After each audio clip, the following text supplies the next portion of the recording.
it's a bit of a bureaucratic process and there'll be some toing and froing, but we're hoping that the huge numbers of people and their dogs that have come along this morning help add to that argument that there's a desire from the community to see something delivered. Lambton Park might be the flagship for a fenced off-leash area in Newcastle, but it certainly won't be the last, and I'm really keen to see some further facilities delivered right across the city.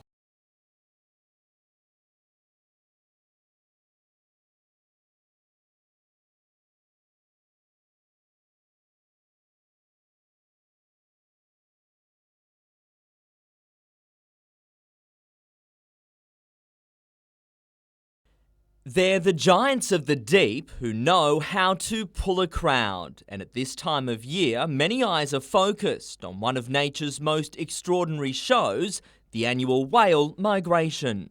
Whales draw people, they bring community together, and I think that's really lovely. A recent census showed a massive increase in humpback numbers. There's a guesstimate of there might be 30,000 humpback whales travelling past our east coast this year. Among them, the ever-popular white whale, Migaloo. Spotted off Port Macquarie yesterday, the often elusive humpback has helped spark a surge in public interest, with many attending a series of whale talks at Bar Beach. The whale watching industry is growing because of that, and I think that can only benefit the environment. As more people learn about whales and learn about the environment, they'll hopefully look after it a bit better. The migration north offers the first chance for avid whale watchers before the busier southern migration begins from September. During the 10,000-kilometre migration round trip, an estimated 2,500 calves will be born, adding to a whale population which is expected to double within the next decade. They believe at the end of the whaling days, which was only just in the 1980s, by the way, not very long ago, there might have only been about 500 individuals on the east coast of Australia left. So gradually they've had to bring themselves back from the brink. Tyson Cottrell, NBN News.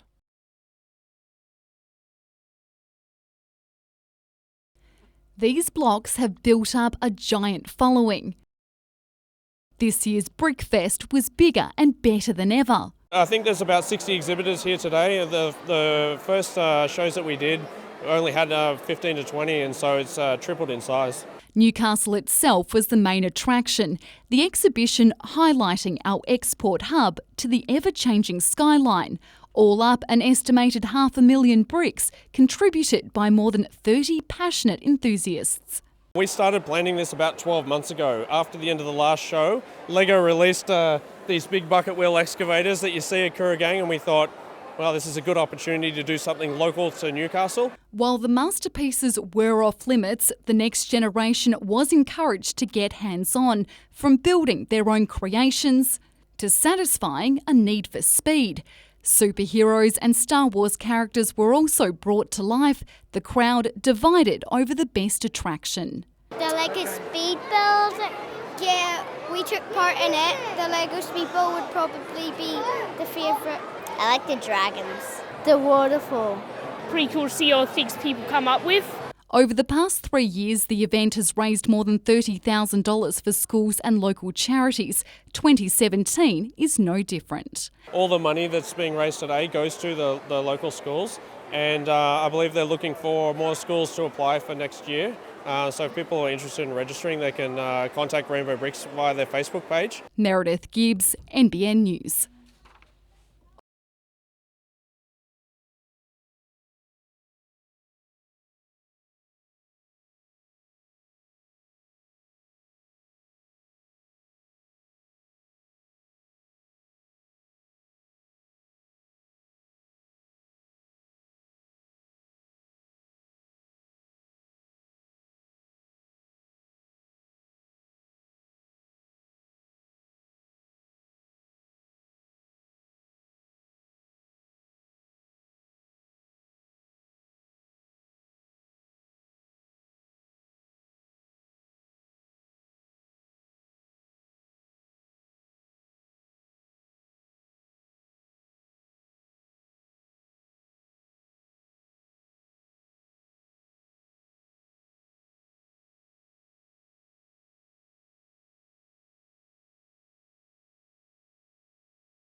Broadmeadow had the only early chance through Josh Piddington. James Virgili brought the game to life when he scored the opener. Piddington had a good look after the break before Mitch Oxborough forced a solid save out of Brad Swancott. Virgili turned provider, crossing to Cal Bradbury, who doubled the advantage. Joel Griffiths went close for Lambton at the other end, then a bizarre moment as the ball appeared to go out before Bradbury bagged a brace. Pat Brown and Ben Hay then played a part in giving Lambton a lifeline. Hay was involved again as the Jaffers went close to a second. Despite some late push and shove, the Magic Men won the fight. Charlestown City led Hamilton at half-time thanks to a Reen Ferguson bomb. Reece Cooper ensured 3 points for Olympic after the break, despite questions over whether he was offside.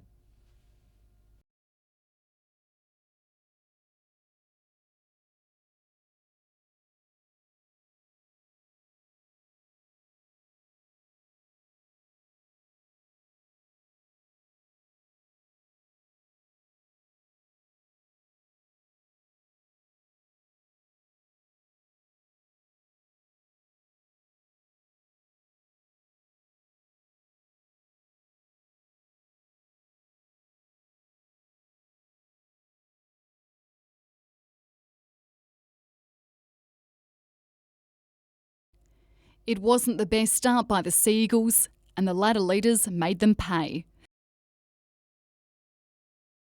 Tensions began to boil over. Warren Shillings was sent for 10, but that didn't affect West, with Ryan Walker capitalising on a bad bounce.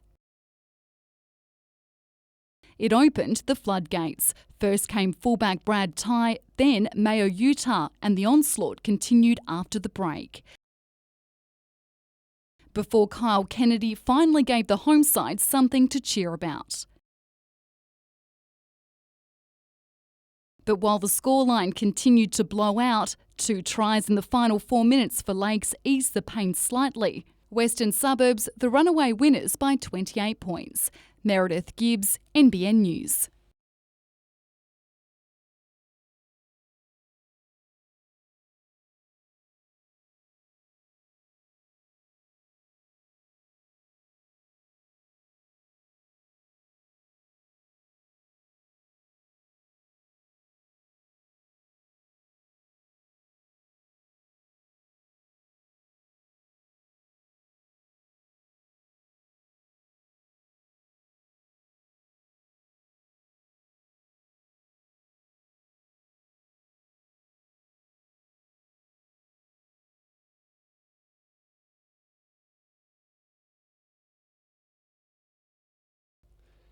There's something worse than crocs lurking in the water at Williamtown.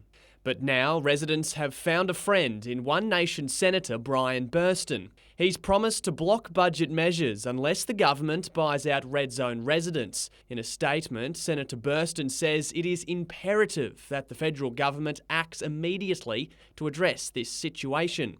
And it is not good enough to simply sit and wait for things to get worse.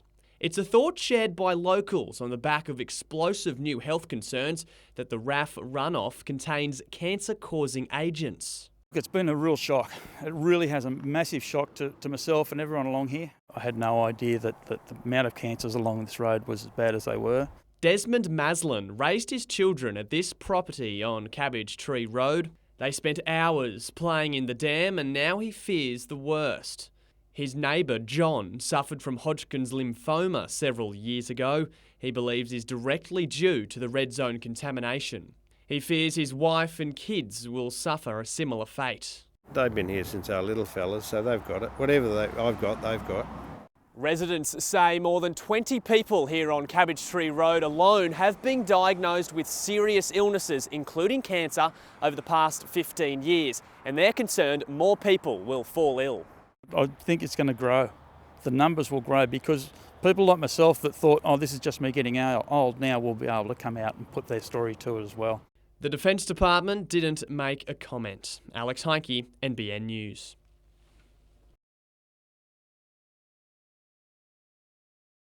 There's already a detailed 3D animation plan of the 3-kilometre link from Jesmond to Rankin Park. But in reality, the final section of the Newcastle inner city bypass still needs planning approval and, more importantly, funding. And even after that, construction is expected to take 3 years.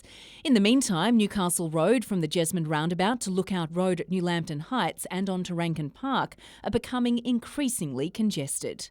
There seems to be a delay in the starting time for the project, and we're looking at 2020 at the moment, which is another 3 years, and there hasn't been a clear explanation from the government or the RMS as to why. There have been ongoing calls for the crucial missing link as far back as 2008. I think that's been planned to death. All we need now is someone to say, we'll press the button and we'll start construction.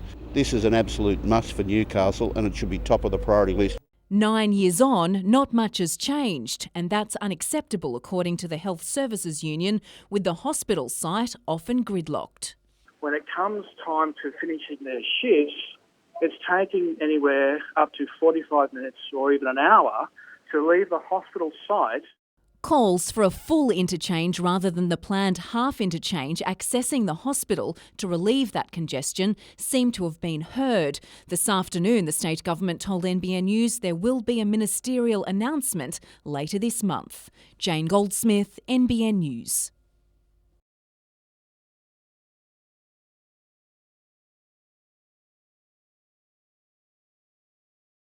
For the elderly, this free little jab can be life-saving. Flu season is upon us. In the last 3 weeks, there have been 156 confirmed cases of influenza in the Hunter. That's a really good signal now that there is flu around to make sure that people, especially those in the high-risk groups who haven't yet been jabbed, get themselves an influenza vaccine. And that's vital for many in our community. People over the age of 60, 65 really are at higher risk. Anybody with underlying health conditions of their lungs, their heart or endocrine like diabetes. Sadly, there are thousands of deaths due to influenza and its complications in Australia, particularly for the elderly at this time of year. Symptoms can be devastating, much different to the common cold. Flu, on the other hand, is often very much a dry, hacking cough, a sore throat, high fever and muscle aches and pains that can be quite incapacitating. People don't want to get out of bed. Those with flu-like symptoms should avoid contact with everyone. Jane Goldsmith, NBN News.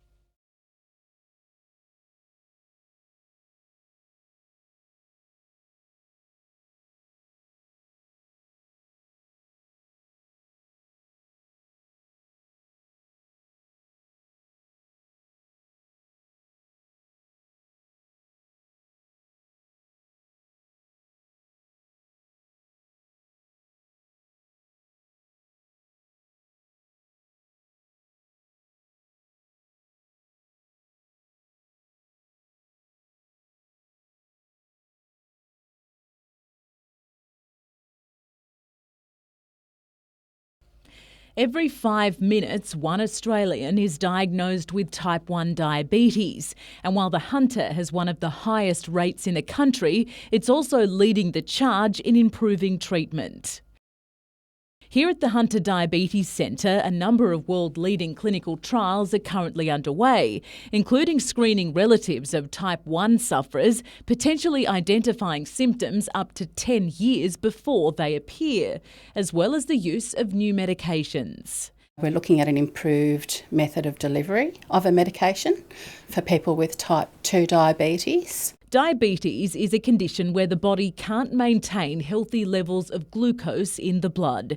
For both type 1 and type 2 sufferers, ensuring a healthy diet is key to treating the condition. Checking in with your GP at least annually to get screening for your eyes, kidneys and feet is really important to prevent complications occurring. Clinical trials equally important in improving the lives of sufferers. All medications that are currently available right now, and are the reason that people with diabetes, are doing well compared with the past, is that we've improved. Research gets better and better, and we can't just stop now. Kate Haberfield, NBN News.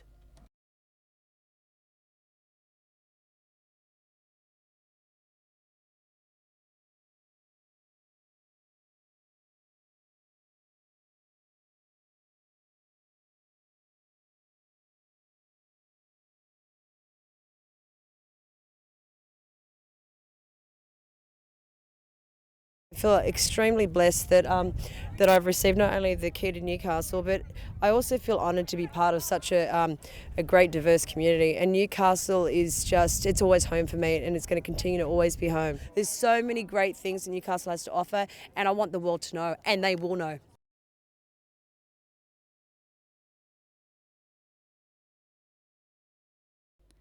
It's been a steep learning curve for young half Brock Lamb, none more so than against the Bulldogs. 2 kicks in the final stages, one that cost a try, another that could have saved the match.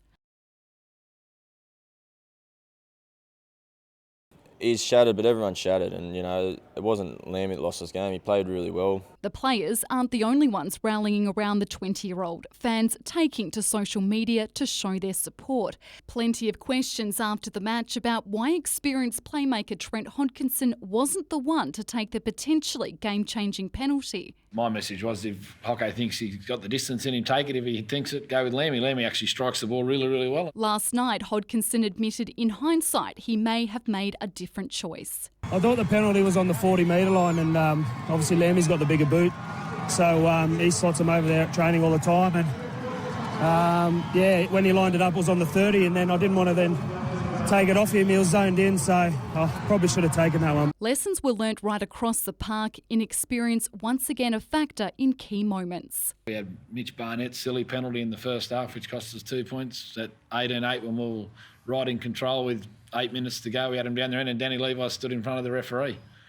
So I can give you 5 or 6 real key moments where younger, inexperienced players have come up with a play which a good experienced player wouldn't come up with. I've got to get some silly things out of my game, and I'm still trying to work really hard on that. And there's a few of us that are learning the hard way, I guess. Another sour point, Peter Matau-Tia fined by the Match Review Committee for tripping.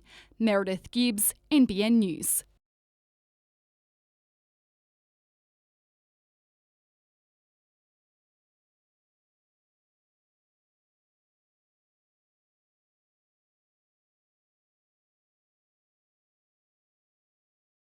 I'm good. I've been getting up and down 5 and 5 and things like that. So just trying to get back to how I was playing, and no, I've been doing well.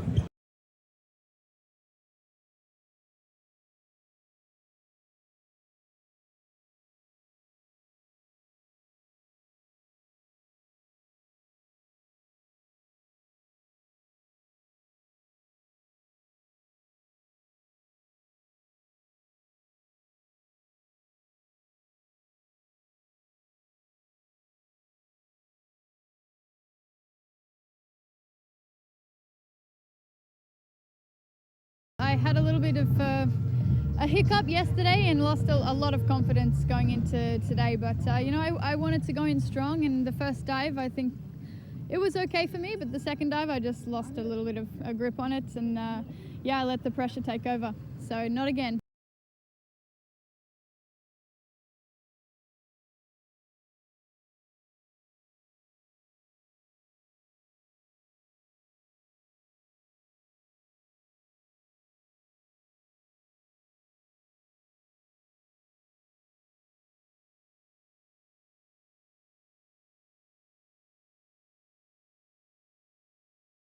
Ernie Merrick is hoping his squad will play up to 10 games during the long A-League pre-season in order to fine-tune his new attacking style of play. They'll start with a clash with the Bears at Western tomorrow night. Looking forward to playing a club that's 110 years old. And that's a tremendous tradition there, and seeing what's happening up there and engaging with the community. The coach today confirmed big-name signings such as Roy O'Donovan, Daniel Georgievski and Dimi Petratos will feature in the first half, but the club captain is among a handful who'll sit this game out. Nigel Bulgard won't play Steven Ugarkovic. They're both close to full fitness, but I just don't want to take risks with them. Glenn Moss doesn't start until tomorrow, and there's a couple of youngsters who will come in and we'll give them a run.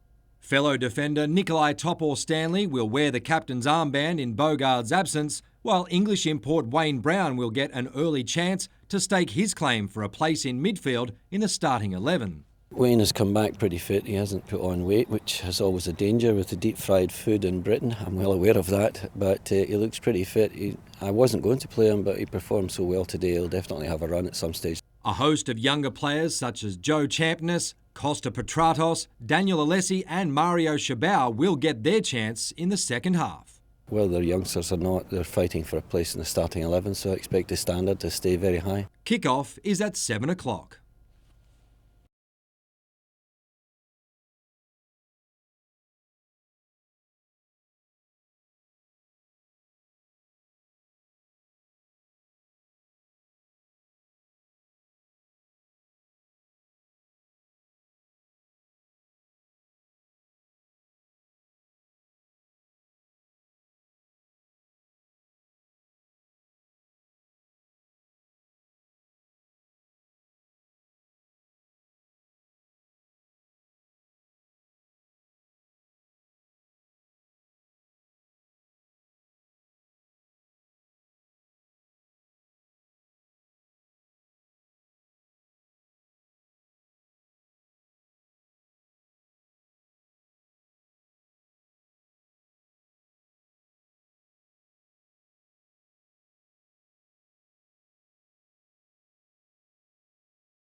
In her third visit to the Hunter as Premier, Gladys Berejiklian today spoke to 300 of the region's business representatives.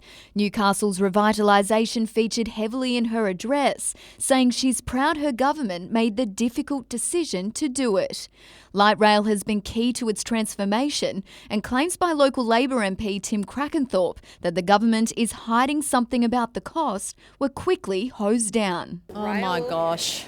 I wish he and others would get on board, because every time I come up here, the community is so enthusiastic and excited about that. The most frequent thing I get about the light rail is, can you expand it? We want to see it go further, and that's certainly what we're looking at. That's being explored as the state government updates its long-term transport plan, due for release early next year. We're encouraging people now to give us input into that process, so there will be forums held in the Hunter as well, so people can actually have a say on that and where they'd like to see it expanded. Elsewhere in the region, a decision on the public-private partnership model for the new Maitland Hospital is imminent. It comes after the proposal was scrapped for Wyong Hospital last week. The Health Minister will provide an update on that issue in the near future. The Premier also not shy in talking up last month's budget, describing it as the best in the nation. While the region largely missed out on funding for big-ticket items, the Hunter Business Chamber says it's feeling positive about the future. The vast amounts of money and resources that the state budget government does have at the moment to be able to have regions qualified to access that funding, and the Chamber will be working hard to make sure we can put together projects and applications. Renee Feder, NBN News.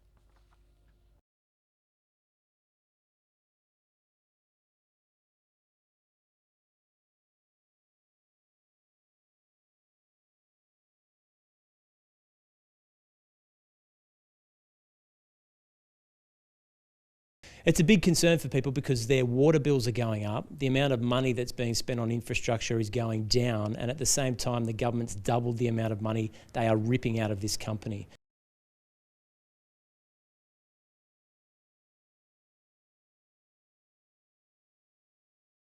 It's therefore slightly creative accounting that it shows a steep decline in our spending, given that the following years have been more of the average of what you'd be seeing us spend in the water and sewer system.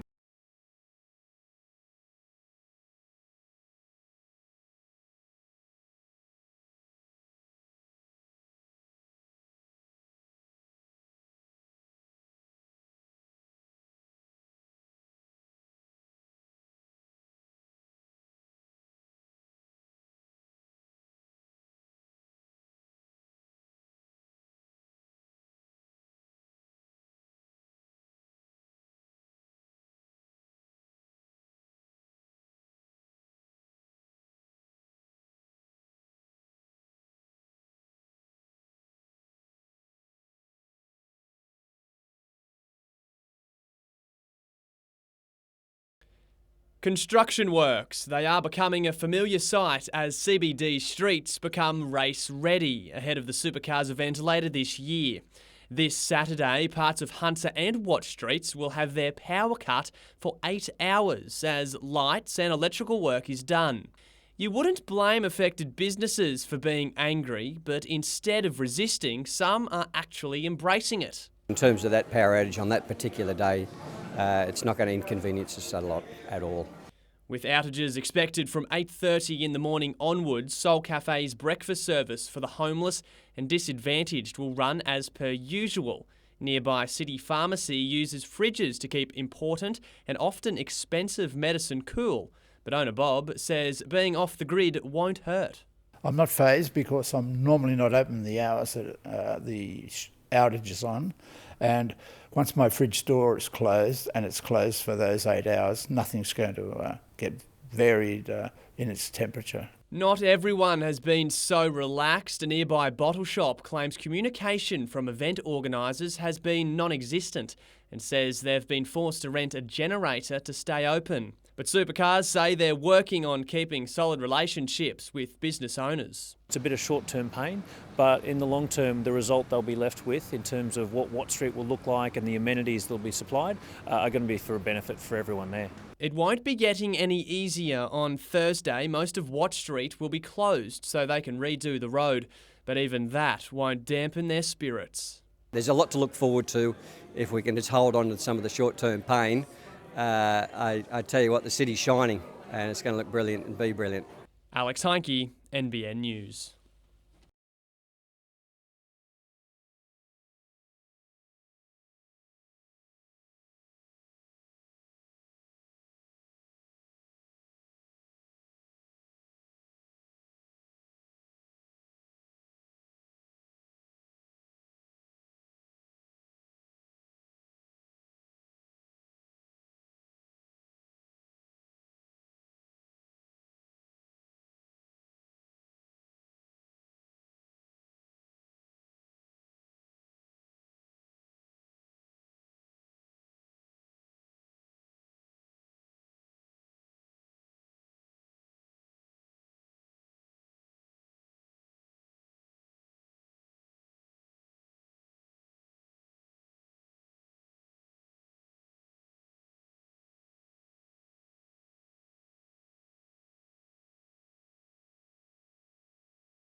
We sold everything we own pretty much. We sold the business, we sold our home and virtually all of our assets and poured all of it into this charity in this run.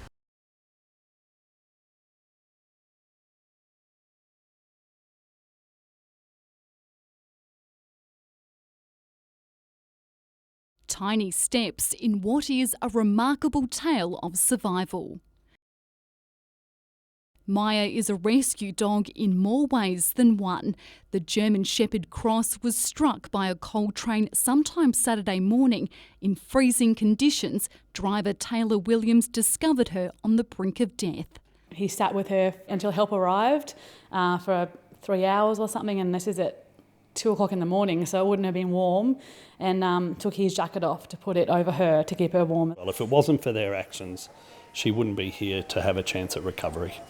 It's a miracle she's still alive. Rushed to the emergency vet with numerous injuries, including severe head trauma. Thanks to an incredible fighting spirit, the 2-year-old is defying the odds.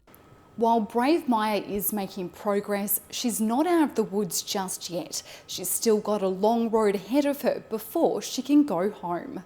It's really going to be about recovering from that injury and then starting a process of rehabilitation where we involve our physiotherapists and providing rehab exercises and a program to get her back on her feet. As for Matthew and Emma, they're eternally grateful to Maya's saviours. I've no words to describe how thankful I am for she probably wouldn't be here if they didn't help her. Meredith Gibbs, NBN News.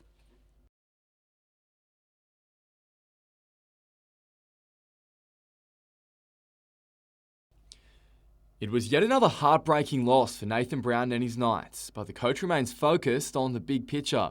If we'd won another 3 or 4 games, it wouldn't change where we're heading with our recruitment. It wouldn't change where we're going to be next year, but it would be great, and it'd be great not only for the fans, but it'd be great for the players' mentality. But we need to focus hard on their development at this stage. It provided a valuable lesson for Brock Lamb's development. Brown has since spoken to him more than once about it. The reality is he's just got to get over it and get on with it. He's certainly not the first player, and he certainly won't be the last player. And Brock's kick at the end was really highlighted, I suppose, as being a play that played a big part in us losing. But Brock's long kicking game was a big part in what got us into the contest and helped us sort of dominate the second half of the game. There was praise for Trent Hodkinson too. The pair will remain in the halves. The part that Trent can bring to the team, I thought he did very, very well, which was important. And a boost for Sione Matautia and his injured finger. We expect him to play, but I wouldn't say he's 100% guaranteed. A decision on whether Dane Gagai will play is another to be made later in the week, but he's proven he does back up from Origin. While new recruit Sean Kenny-Dow definitely won't play, his hamstring is almost ready, but his fitness isn't. I'd be surprised if he wasn't able to play against the Roosters next week, but he's not quite right at this stage. Meanwhile, Brown denied an approach has been made to James Maloney, but didn't rule one out in future. If James Maloney became available for whatever reason, would you look at him? I think any club would look at him. The signing announcements of Herman Esiesi and Tautau Moga won't be made this week out of respect to the Broncos, who they host on Saturday. Samuel Jordan, NBN News.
Having missed out on a drive at the start of 2017, Aaron Russell's supercars dream was growing more distant by the day.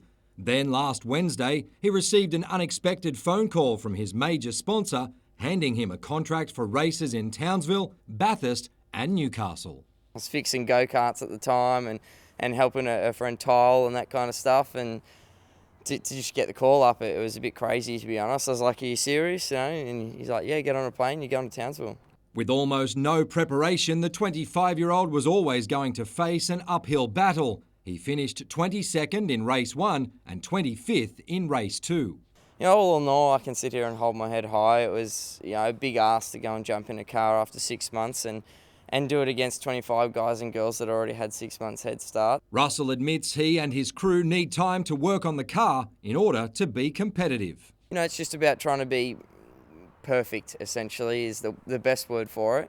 It's hard to be perfect, and we'll just have to keep trying. His next event will be at Mount Panorama, but he's hoping a deal can be done to see him line up at one of the other Australian-based races. The fact his drive at Newcastle is guaranteed is an early Christmas present.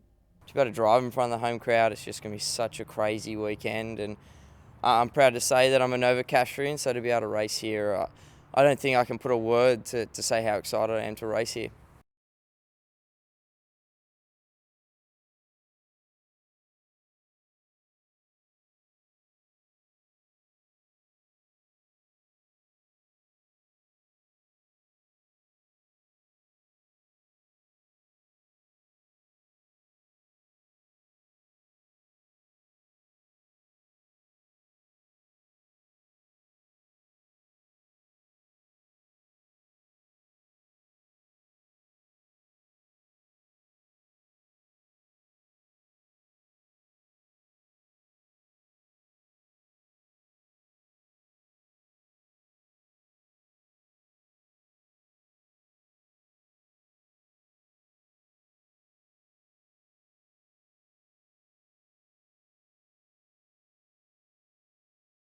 My PB is currently 180, so hoping for something over that. I just think it's a great opportunity to be able to do this and go and experience a different environment and international competition.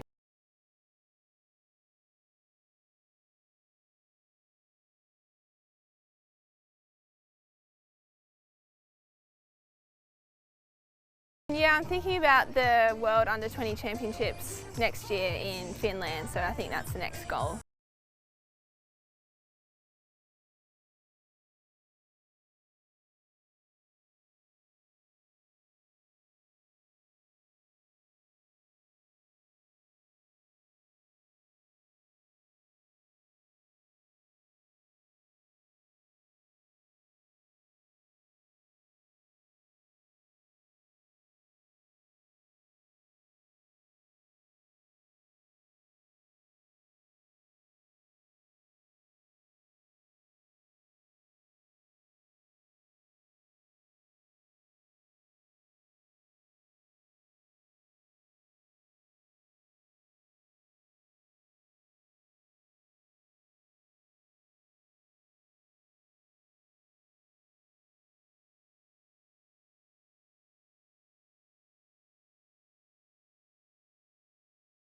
Vacant for years, but work will soon start at the new Maitland Hospital site. The state government today revealed plans to pursue a non-profit partner.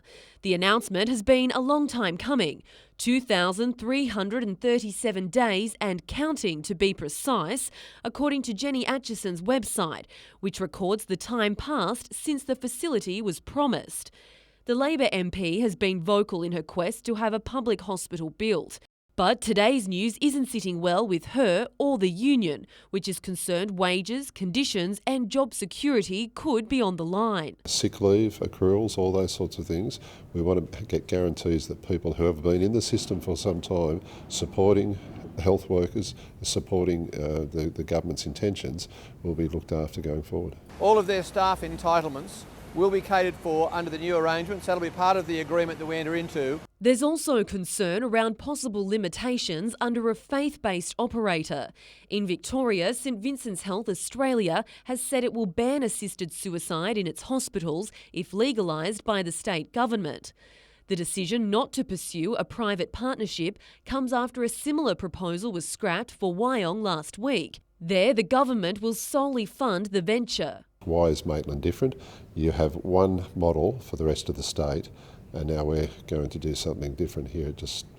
It's a very good question to ask. By bringing together a not-for-profit partner with the taxpayers' money, with the $450 million of government money, we can actually achieve far, far more. Emma Murphy, NBN News.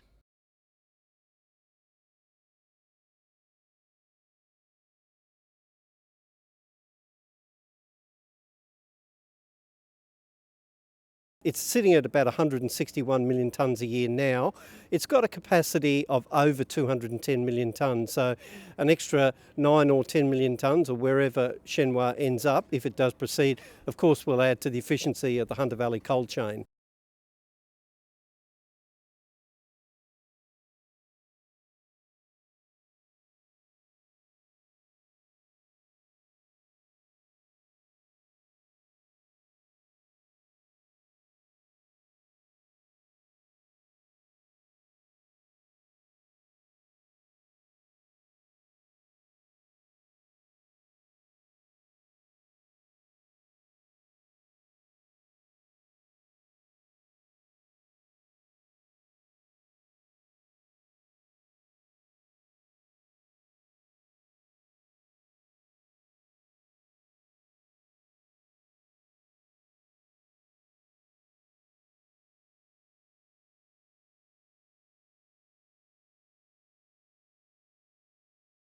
Meet Miss Maple. She's a vintage bird with a shady past. In the 80s, it was confiscated and went to auction. It was caught drug running down in Florida. I'm not sure exactly what it had on board, but from what I've been told, it had about 1.5 tons of narcotics on board, so it can carry quite a bit. She also had stints in the Canadian military and on the silver screen before being abandoned, left to ruin, until Rutherford aviation enthusiast Chris Tibbetts came along and over 2 years brought her back to life. The paint was gone. We thought it was mainly cosmetic, and obviously, like any project, like an old car down in the back shed, you pull it down and you find more and more wrong. So it's basically been a complete rebuild. While it's out of school to reveal a lady's age, she certainly doesn't look her 65 years. Slick, smooth and packing a punch, thanks to the 450 horsepower engines from US manufacturer Pratt & Whitney. She does look quite big and quite clunky, but she's very light on the controls and she's quite fast. With a new lease on life, she'll be taking to the sky over the Hunter and beyond.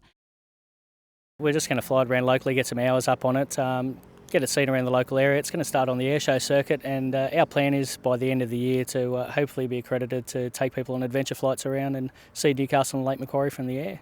Meredith Gibbs, NBN News.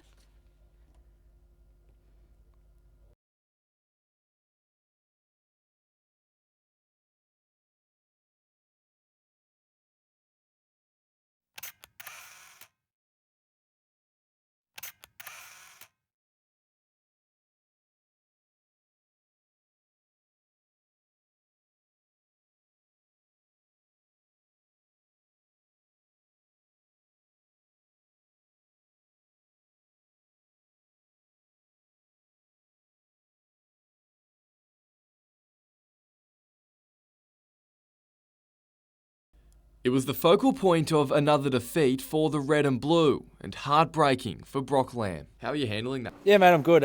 Surprisingly, I'm better than I thought I'd be. It was obviously very disappointing. It was a bit of a long night, but in saying that, I had plenty of support, especially from the fans, so they really reached out and helped me there. The 20-year-old volunteered to speak to the media today, candid when talking about his charge-down kick. And I had a million things going through my mind. I guess I just got to back the first one, so probably should have just kicked it into touch straight across in front of me. And then the potentially match-saving penalty goal. That's the sort of kick you want. Unfortunately, I just kicked a bit of the ground there and didn't get the right kick away. Clearly disappointed, Lamb feels he let his teammates and fans down, but he isn't dwelling on it, determined to move on. Hopefully I'll never do anything like that in my career again, but I'm learning from it and it's hard to take at the moment, but I'm moving forward.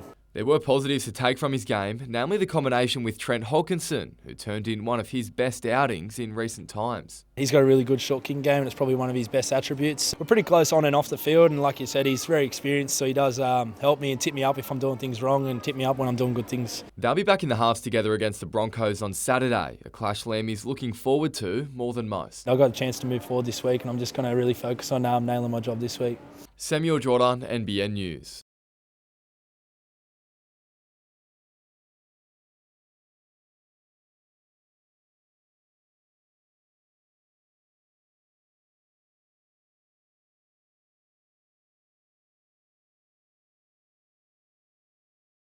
Pretty happy with today. Came away with a 1 and a 4 and putting ourselves in a good position come the finals.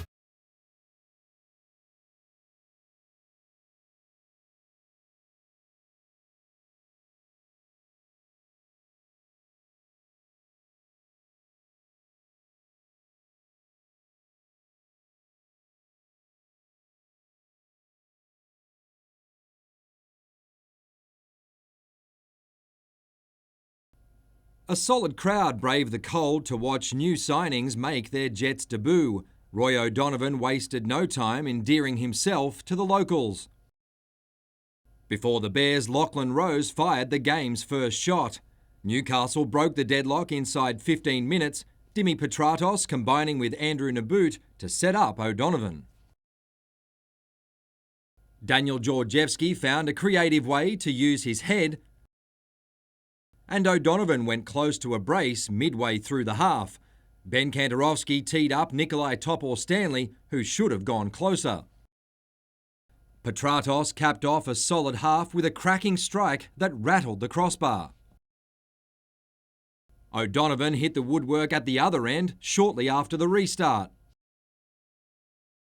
An injury niggle saw Jets keeper Jack Duncan replaced by Glenn Moss, but he made a nervous start to life in red and blue. English import Wayne Brown then gave Petratos the chance to open his account.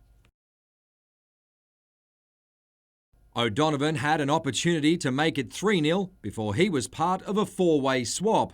Costa Petratos made his debut in the second half and had a handful of shots.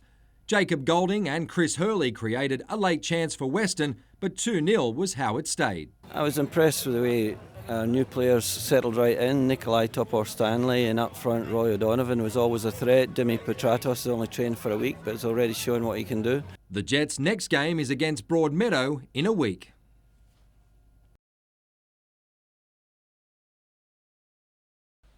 Sam Pullman has already enjoyed an incredible 2017. Now, the icing on the cake. Yeah, really, really exciting. I don't think it's sunk in, but it's a fantastic opportunity for me. She'll represent Australia in October in netball 2020 style. As a player, it comes a lot more tactical into the game. It's faster, it's more skilled, and as a player, you have to be a lot more quick on your thoughts to really get an advantage over the other team. And as a goalkeeper, fast 5 means hard work. Yeah, I don't think it's really set up as a defender. It's a busy time for Pullman. She only had 2 weeks off after the Giants were defeated in the Super Netball Decider, and next week she'll join the Diamonds in a training camp. Today she was in Maitland at the opening ceremony of the Academy Games. It's all about providing opportunity to regional athletes, and there's no bigger opportunity than the next 3 days here. 360 teenage athletes from 12 academies will play more than 200 games over the next 3 days in what is a talent identification event. I want to show girls that this was my pathway and hope to inspire them to do the same. Samuel Jordan, NBN News.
Frustrated workers from John Hunter Hospital today walked off the job.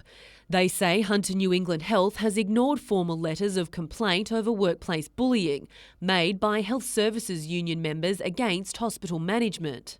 The manner in which they speak to our people, the manner in which they basically ignore any concerns and disregard these workers. We're hearing that it's widespread and we want it to stop.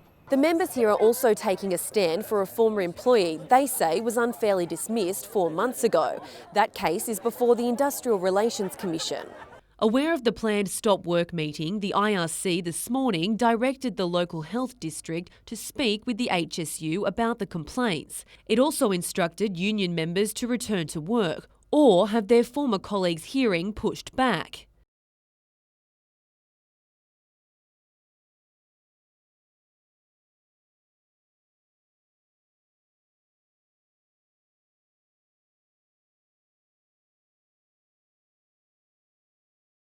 The majority agreed to continue with the action.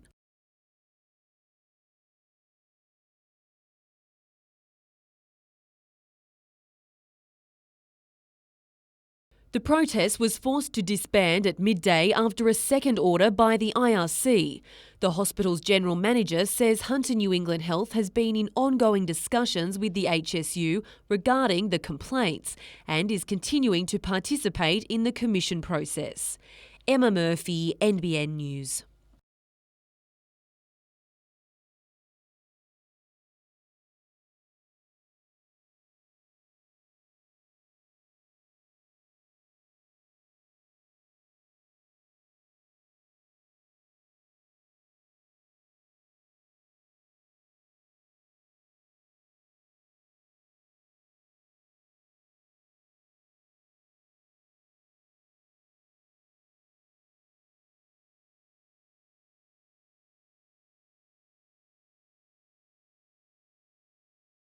It's a notorious stretch of road. Now the state government is applying the brakes. There were representations from residents along Lemon Tree Passage Road to the Roads and Maritime Services with concerns about the speed along the road and also the number of crashes that had occurred along the road. According to the RMS, in the 5 years to December 2015, there were 43 crashes, 33 of those resulting in injuries. Now, in a bid to improve safety, the speed limit will be dropped by 10 kilometres an hour at various points. The increase in travel time from Lemon Tree Passage back to the Nelson Bay roundabout will be about 1.5 minutes, so a small price to pay for the safety of our motorists. Not everyone is happy with the changes, with accusations it's more about revenue raising than safety. But the RMS says it's the best course of action based on their recent review. I think it's a bit of an overkill. I don't think reducing the speed is going to stop any of the problems out there. I think the major problem we've got out there is that the road's just not satisfactory for the amount of traffic that it gets used every day for. It's a great idea, excellent, and it'll save lives, all for it. Road widening, pull-off lanes, there's a whole range of things that we can do out there, and we have implemented some of those over the last few years, so the road has been widened, but the number of accidents was still a concern, and this was just seen as the next step in addressing that problem. The changes come into effect from Tuesday. Meredith Gibbs, NBN News.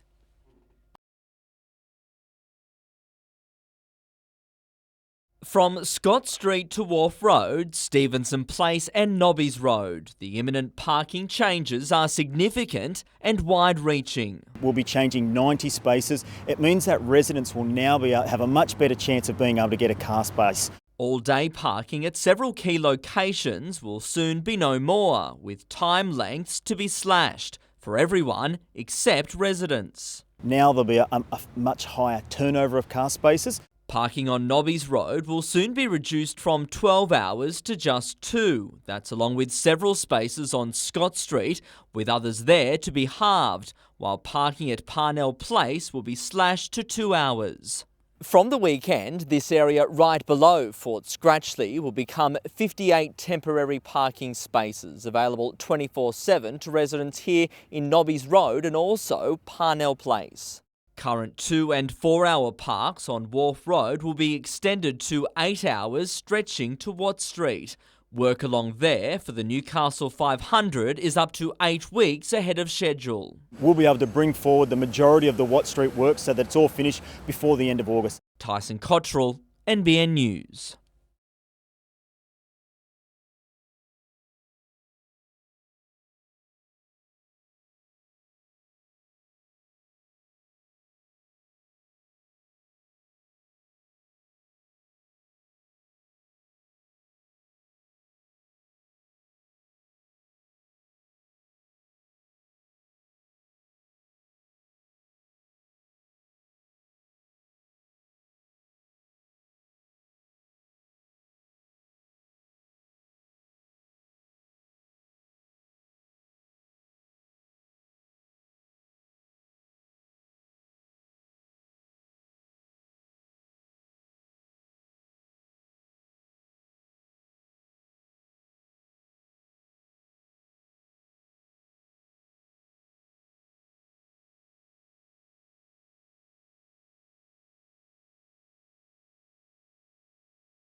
Since Devil Ark was created in 2010, we've produced over 200 joeys, and 51 additional devils this year is a real boost for the species.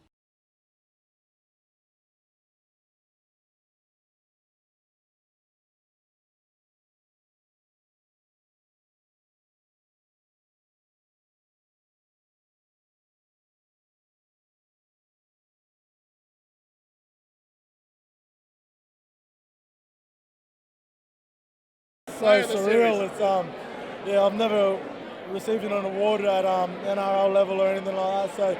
So to receive this award is definitely something that I'll never forget. I'm going to cherish for the rest of my life, and yeah, I'll be able to tell stories to the grandkids when I'm older.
Despite the sloppy conditions, Chris Michalak dominated every one of his heats on his way to the quarters.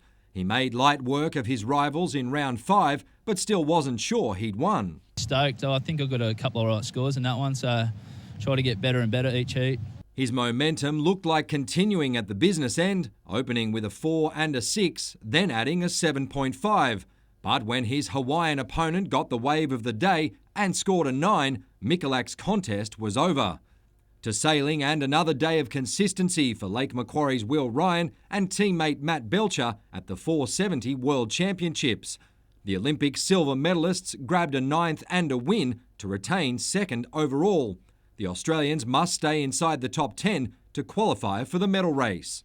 Hunter triathlete Aaron Royal says he's in great shape heading into this weekend's event in Hamburg, one of his favourite stops on the world circuit. The 27-year-old made his return from a foot injury at Leeds a month ago and since then has completed a 2-week training camp in Spain before returning to prepare alongside the Brownlee brothers in the UK. The German race doubles as a selection event for the Commonwealth Games, but Royal says he's focusing on his performance, not the result. Mitchell Hughes, NBN News.